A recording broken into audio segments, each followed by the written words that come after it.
Subscribe कीजिए इक़रा अल क़ुरआन channel और bell icon दबाइए ताकि आप देख सकें ताज़ा तरीन तालीम व तज़किया और तफ़हीम दीन की वीडियोज़।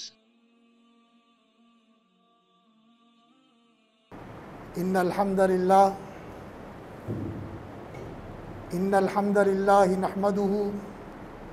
नहमदुहु व नस्तईनुहु व नस्तग़फिरुहु व नऊज़ु बिल्लाहि मिन शुरूरि अनफुसिना व सय्यिआति अमालिना मन यहदिहिल्लाहु फला मुदिल्ल लहु व मन युद्लिल फला हादिय लहु व अशहदु अन ला इलाहा इल्लल्लाहु वहदहु ला शरीक लहु व अशहदु अन्न मुहम्मदन अब्दुहु व रसूलुहु।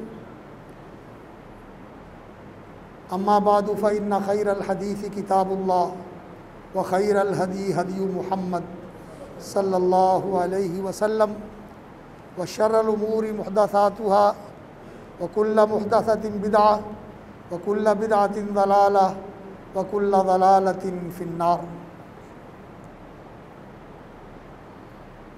काबिल एहतराम और लायक तकरीम बिरादरान व ख़ाहिरान इस्लाम, हज़रात व ख़वातीन, सामईन व हाज़रीन और नाज़रीन किराम, अल्लाह का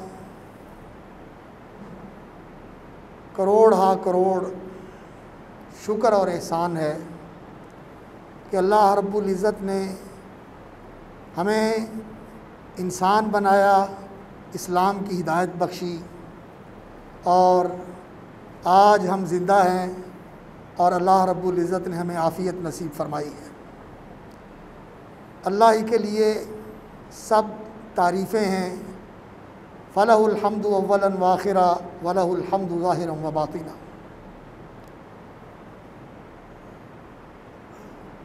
हज़रात व ख़वातीन, मौजूदा वबा और इससे जो सूरत हाल पैदा हुई है, ये कोई ऐसी चीज़ नहीं है अब जिसके बारे में किसी को बताया जाए। आज हमारे चारों तरफ, हमारे महल्लों में, हमारे दोस्तों में, हमारे रिश्तेदारों में, जानने वालों में ऐसे लोग हैं जो इस मर्ज़ का शिकार हुए, कई ज़ेरे इलाज हैं और कई अल्लाह के हुक्म पर इस दुनिया से रुखसत हो गए। जाने वालों की अल्लाह मग़फ़िरत फ़रमाए और जो बीमार हैं अल्लाह उन्हें आफ़ियत नसीब फ़रमाए और अल्लाह रब्बुल इज़्ज़त हम सब की हिफाजत फ़रमाए, आफ़ियत के साथ, सलामती के साथ, सेहत व तंदुरुस्ती के साथ। हज़रात गिरामी, ज़िंदगी बहुत बड़ी अल्लाह की नेमत है। इसकी कदर करें, इसकी हिफाजत करें। इसकी कदर इसलिए करें कि इंसान को जो वक्त मिलता है, सच्ची बात है, सारी दुनिया कीमत में देकर इंसान सांस नहीं ख़रीद सकता, दिन नहीं ख़रीद सकता, महीने नहीं ख़रीद सकता। बहुत कीमती चीज़ है ये।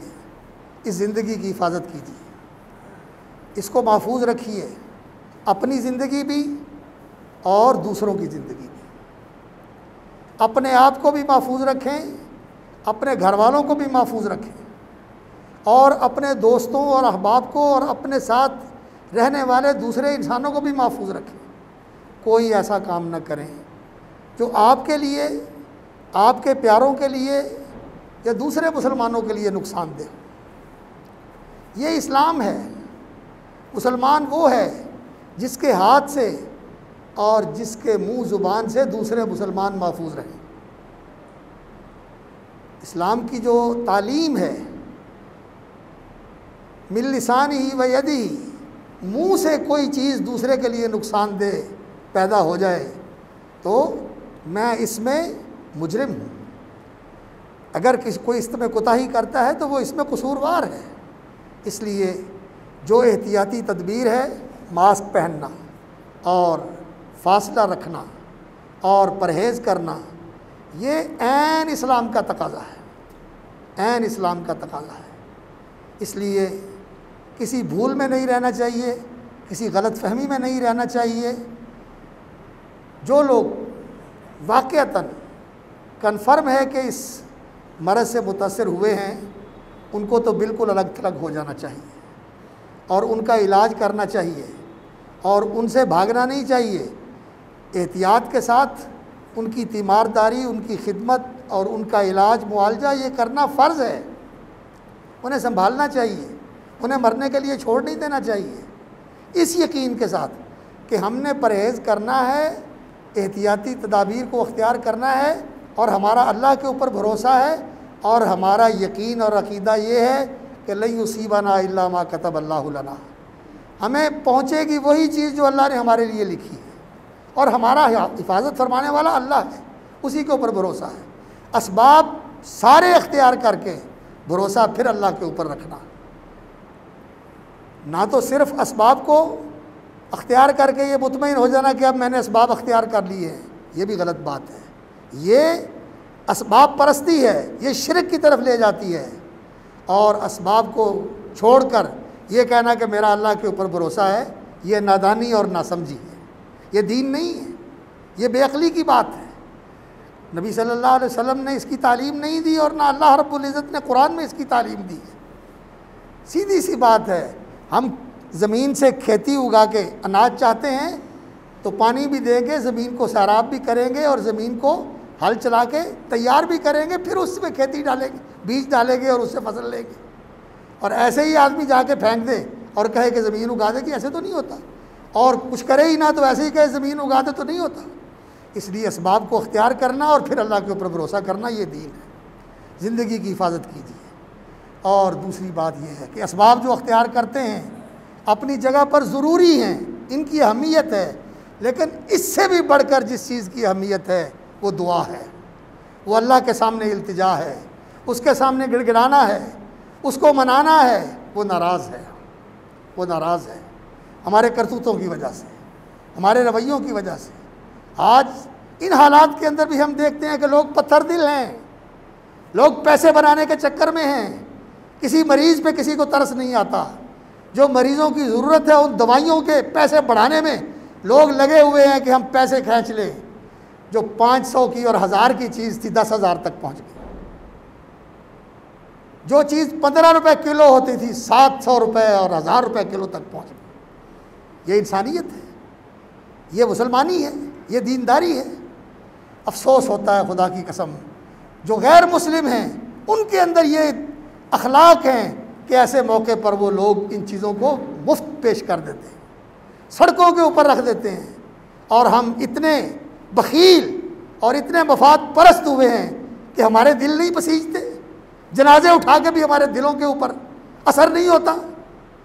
11-11 जनाजे एक एक कब्रिस्तान में रोज़ आ रहे हैं, लेकिन हम ऐसे पत्थर दिल हैं, हम कहते हैं कि मैं सारी दुनिया का समेट के अपने साथ कब्र में ले जाऊँ। अरे तेरे साथ कब्र में क्या जाएगा? तेरे अमाल जाएंगे, तेरी नेकियां जाएंगी, तेरा किया हुआ एहसान जाएगा। इसलिए लोगों के साथ एहसान करो, लोगों के साथ एहसान करो, अपने मामलात सीधे कर लो, अल्लाह से मुआफ़ी मांगो, अल्लाह के सामने झुको, अल्लाह के सामने गिड़गिड़ाओ। और बीमारी का असर अगर मोमिन आदमी है, मुसलमान है, बीमारी आ जाए, अल्लाह की तरफ से लिखी हुई है, अल्लाह की तकदीर के मुताबिक आ जाए, तो सब्र और रिज़ा और अल्लाह से सवाब और अजर की उम्मीद, ये है बंदगी। और अगर अल्लाह रब्बुल इज़्ज़त बचा ले, अल्हम्दुलिल्लाह, अल्लाह का शुक्र है।